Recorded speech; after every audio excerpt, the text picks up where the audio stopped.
Shortly after Bob passed away, I asked if I could visit his attic and photograph the space as it stood. In January, I visited his home with some of his close friends. Alexis was there to greet us and stayed downstairs as we went up. It was in that attic where on Tuesday nights saltwater anglers and fly tyers would gather, or better yet, cram into those tight spaces in order to be a part of something special. There was always an open invite from Bob for people to visit. I had been up there one time about a decade ago. I wish I had taken him up on that invite more often. If you haven't been, then I hope these images may enlighten you as to how special those spaces were. If you have been, then I hope they bring fond memories. The journey begins in the living room and the small staircase that leads you upstairs. I am told guys used to sit on the stairs and look through the legs of the guy on the stairs ahead of them. The walls and shelves are covered with all things bob and fly fishing and fly tying. But his most prized possessions are the pictures of the people he met, fished and tied with, and called friends. Upstairs there are two rooms, each about 10 by 10. There is also a bathroom, which I am sure was an overload staging area for guys trying to get a listen or a peek into the main room. In the hallway, below his jackets, are rows of chairs. I can see Bob arranging them as Alexis prepared dinner for the early birds that came before the meetings. 92. A couple of you guys were here at my house in the years before, from 86 to 92. We got so many people there that we had to make a club. So I picked a bunch of guys and we wrote some stuff up and we formed what we now have as the Atlantic Saltwater Fly Riders.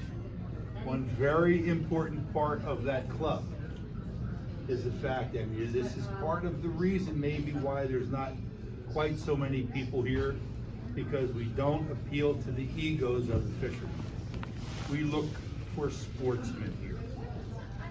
We are also a teaching club. We teach people how to do what we're doing. It's not about awards and all that kind of stuff. Now, you may see that the numbers are down. Back then it was a big push. You had the river runs through it, came out, everybody wanted to do fly fishing. Everybody was all excited about it. They saw us standing on the jetties catching false albacore with fly rods the spin guys were. They said, oh man, I gotta have some of that fun. You guys are having too much fun. That's the phrase, that same phrase was used over and over and over again. That was the truth, that was how they felt. Well, what do we want to do? But now all of a sudden things went down. You see less numbers. But don't lose faith.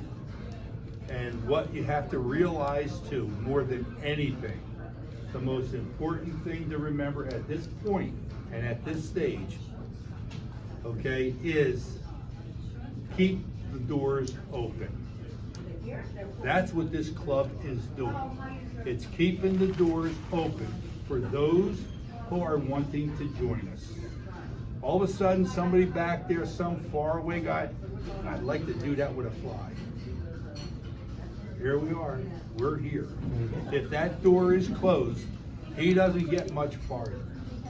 But by the fact that you guys are keeping the door open, pat yourselves on the back.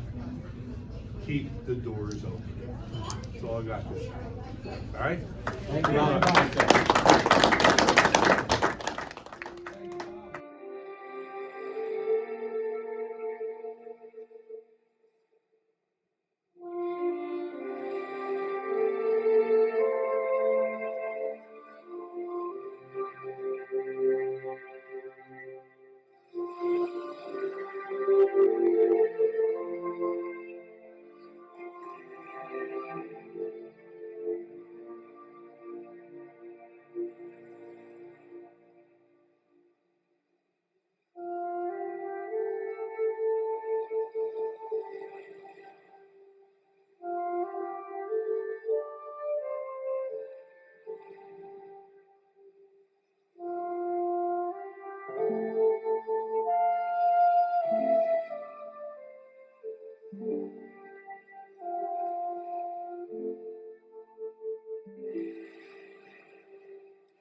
As I wrapped up and we made our way down, we stopped to talk with Alexis.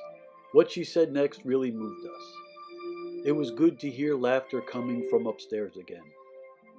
Who knows what the next chapter in that house will be, but the incredible impact on fly fishing and tying and the people's lives will never be forgotten. Rest in peace, Bob Popovics.